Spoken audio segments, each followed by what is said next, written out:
अस्सलाम वालेकुम नाज़रीन, CNN उर्दू न्यूज़ में आपका इस्तकबाल है। आइए डालते हैं आज की अहम खबर पर एक नज़र।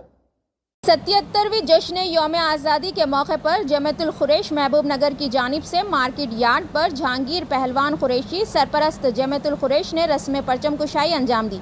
इस मौके पर अब्दुर्रहमान कुरैशी सदर जमियतुल कुरैश महबूब नगर, फ़खरुद्दीन कुरैशी नायब सदर, ख्वाजा पाशा कुरैशी सेक्रेटरी, उस्मान कुरैशी काजिन, अराकीन वाहिद कुरैशी, मोहम्मद गौस कुरैशी, सरगम समाजी कारकुन मोहम्मद अब्बास कुरैशी व दीगर की कसीर तादाद मौजूद थी।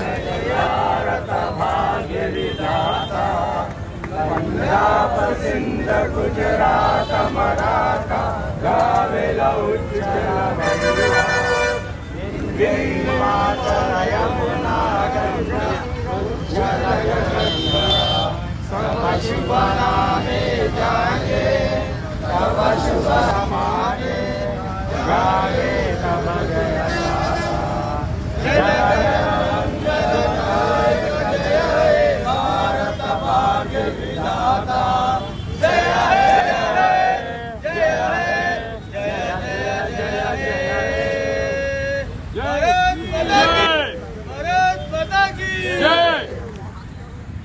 इसी तरह की खबरों के लिए देखते रहिए आपका अपना पसंदीदा चैनल CNN उर्दू न्यूज़।